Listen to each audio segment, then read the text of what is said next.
You wake up because someone is screaming. Not the normal kind of screaming, not a child throwing a tantrum, not your neighbor discovering a goat inside his house again. This is different. Outside feet pound across the dirt. A dog barks wildly. Then the smell reaches you. Smoke. You sit up just as your father throws open the door. Run. That is all he says. No explanation. No plan, just run. You stumble outside barefoot and immediately understand why. 3 longships are pulled onto the shore. Strange men are pouring into the village. Round shields, iron helmets, axes catching the morning light, Vikings. Until today they were only stories told beside the fire. Men who appeared from the sea, took whatever they wanted, and vanished before help could arrive. Unfortunately, the stories forgot to mention how loud they were. Timber cracks. Animals panic. Someone rings the village bell, which would be useful if half the village were not already on fire. Your mother grabs your younger sister. Your father pushes all of you toward the trees. For a few seconds, you believe you might make it. Then a Viking steps between you and the forest. Your father turns. He has a farming knife. The Viking has an axe. It is not a fair fight. You do not stay to see the end. Your mother pulls you forward, but people are running in every direction. Smoke covers the path. Someone crashes into you. You fall. By the time you stand again, your family has disappeared. You call for them. Once, twice. Then a hand closes around the back of your tunic. You kick. You bite. You manage to hit someone in the face, which feels like a small victory, until another man twists your arms behind you and ties your wrists. Around you, the raid is already ending. The Vikings are not killing everyone. That would be wasteful. They take silver, weapons, food, livestock, and people, especially people young enough to work.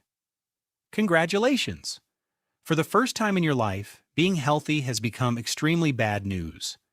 You are dragged toward the beach with the other captives. Behind you, your home burns.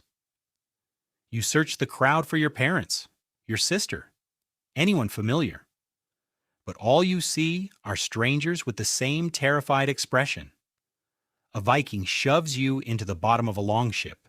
The oars push away from shore. Your village becomes smaller. Then the smoke hides it completely. You do not know whether your family survived. You do not know where the ship is taking you. You do not even know whether anyone will ever call you by your name again. But you are about to learn the first rule of your new life. You are no longer being treated like a person. You are cargo. The first thing you learn about a Viking longship is that it looks much larger from the shore. Once 20 terrified captives are packed into the bottom of it, it suddenly feels very small. There is nowhere to lie down. Nowhere to hide. And definitely no private corner for seasickness. Your wrists are still tied. A rope runs through the group so that if one person tries to escape, everyone gets dragged with them, efficient, cruel, very Viking. The ship moves farther from the coast. You keep staring at the smoke on the horizon until it disappears. Part of you still expects to hear your mother calling, or to see your father running along the shore. But the sea stays empty. One captive begins to pray. Another quietly cries. A man beside you says nothing at all. He just keeps looking back at the place where his home used to be. By midday, the waves become rougher. Cold water splashes over the side. Your clothes stick to your skin. Your stomach twists. You have eaten almost nothing, yet your body still finds something to throw up. The Vikings laugh the first time. By the 4th time, even they seem bored. Nobody explains where you are going. You understand only a few words of their language, but you quickly learn the important ones. Sit, move, quiet, drink, and the word shouted whenever someone is too slow. During the day, the crew rows or raises the sail. At night, you sleep curled against strangers, If the weather turns bad, no one asks whether you are cold. You are covered because sick cargo loses value. That is the strange truth of your new life. The Vikings do not need to hate you, they only need to own you. After several days, land appears. Not your land, a harbor crowded with ships, traders, animals, and people speaking languages you have never heard before. You are pulled onto the shore. Your legs shake beneath you. Then the inspection begins. A trader looks inside your mouth. Another presses your shoulders and arms. You are ordered to turn around. They check for injuries, missing teeth, signs of illness. They discuss you while you stand directly in front of them, as if you are a horse at market. You understand none of the words, but you understand the pointing, the nodding, the silver changing hands. A broad man in a wool cloak buys you. He does not look like a warrior. He looks like a farmer. For one foolish second, that feels reassuring. Then he takes hold of your rope. You survived the raid. You survived the voyage. Now you are about to discover something much worse than violence, a life where every day belongs to someone else. The farmer doesn't speak your language. He doesn't have to.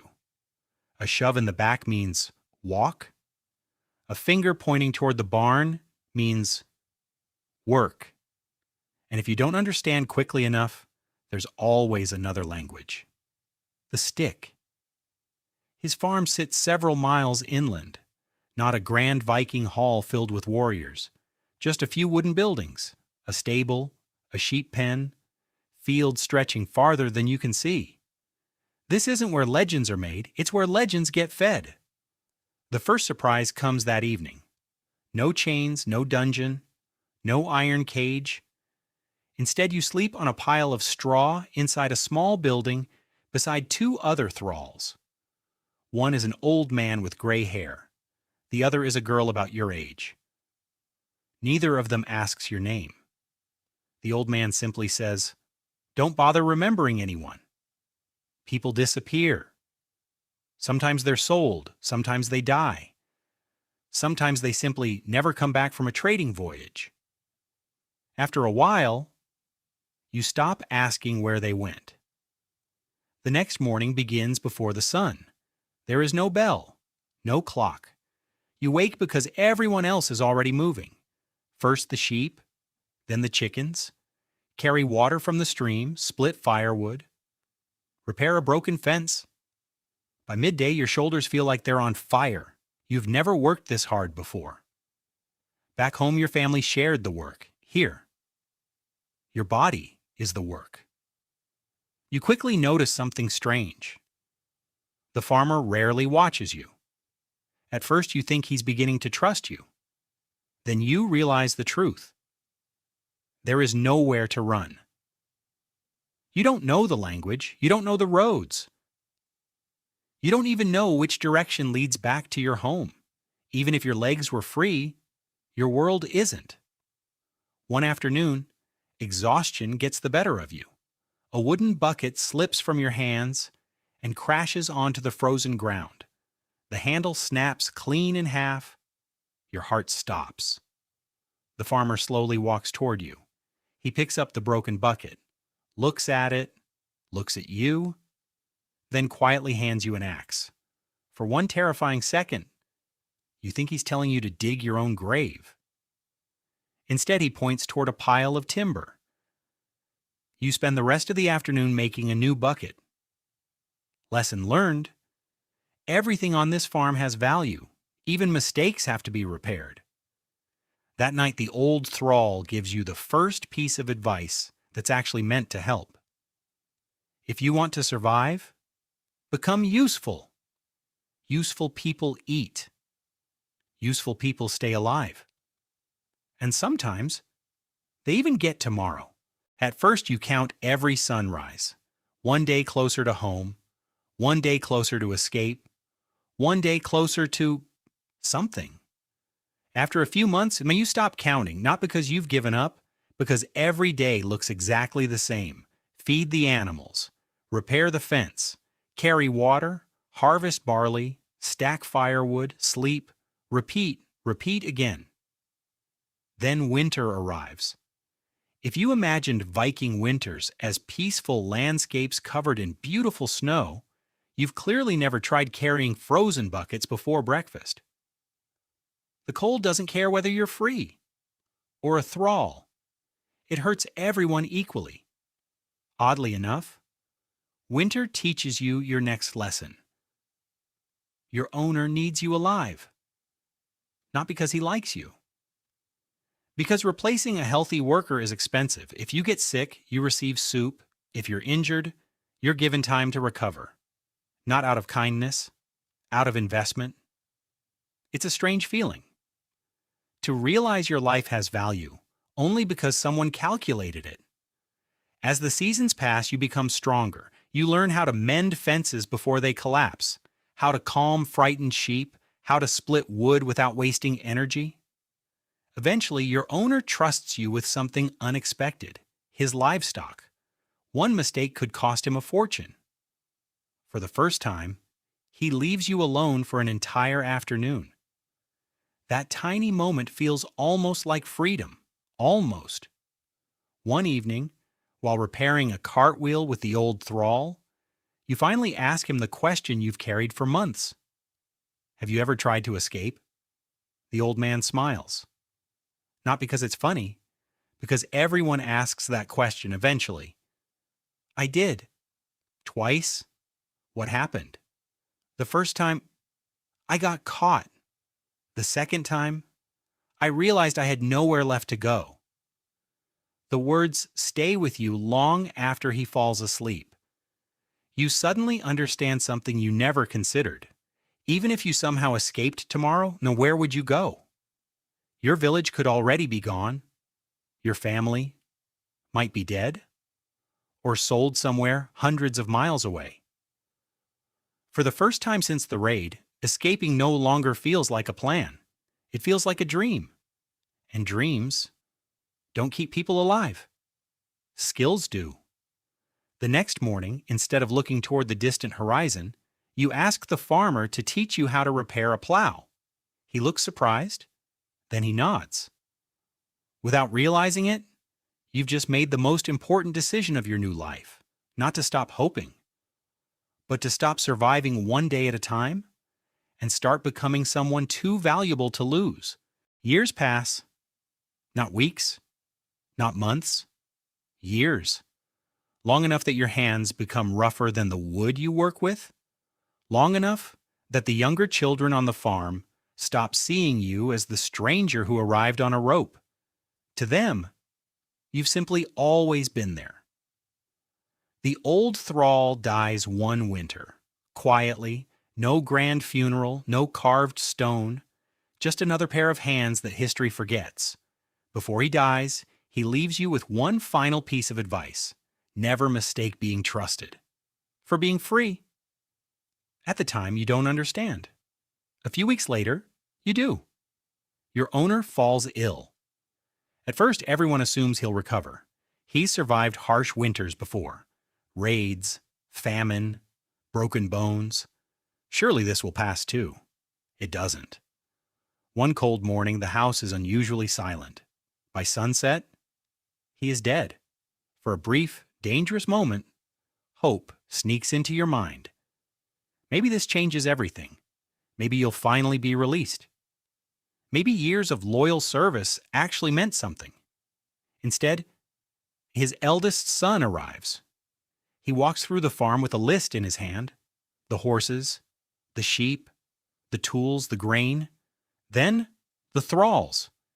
Your name isn't spoken. It doesn't need to be. The son simply points at you. You. Come. That is how you discover another brutal truth about Viking slavery. People could inherit you just as they inherited land, or livestock, or a house. You were never working toward freedom. You were increasing someone else's wealth. The new owner is younger, less patient, eager to prove himself.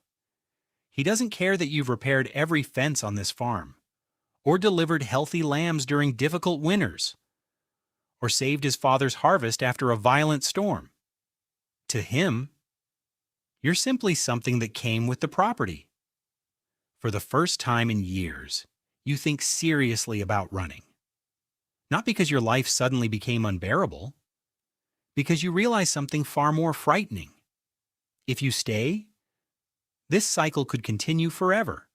One owner, then another, until one day, you're the old man giving advice to someone else, and history forgets you just as completely. That night, you don't sleep. You make a decision not to escape tomorrow. That would be suicide. Instead, you begin hiding every tiny coin you're occasionally allowed to earn repairing tools for neighboring farms. It's almost nothing. But for the first time since the raid, your future belongs, even if only a little, to you. It takes years, far longer than you ever imagined. A few coins here, a favor there. Repairing a broken plow after sunset, sharpening axes before dawn, saving every piece of silver you can. Eventually, you stand before your owner with a small leather pouch, everything you have earned, everything you have saved, everything you are. He empties the coins into his hand, counts them twice, then looks at you for a very long time. Finally, he nods. Just like that. The rope around your life disappears. Not with cheering, not with celebration, simply with a few pieces of silver changing hands. You are free. But freedom feels stranger than you expected. There is no family waiting, no childhood home to return to, no village standing where your old one once was. You spend so many years surviving in the Viking world that it quietly becomes the only world you know. So you stay, not because you have to anymore, because starting over somewhere else is sometimes harder than beginning again where you already stand. Looking back, people remember the Viking kings, the fearless raiders, the famous explorers. History carved their names into stone. It almost never carved yours. But perhaps that's the greatest misunderstanding about the Viking Age. It wasn't built only by the people holding the axe. It was also built by countless invisible hands, feeding the animals, repairing the homes, harvesting the fields, keeping tomorrow alive. If you had been born 1,000 years earlier, yes, there's every chance your story would have looked much like this. Not because you were weaker, not because you were less capable, but because history doesn't ask who deserves freedom. Sometimes, it simply decides who gets to keep it. And maybe that's the most valuable lesson this journey leaves behind. The greatest privilege isn't becoming a legend. It's waking up each morning, knowing your life finally belongs to you.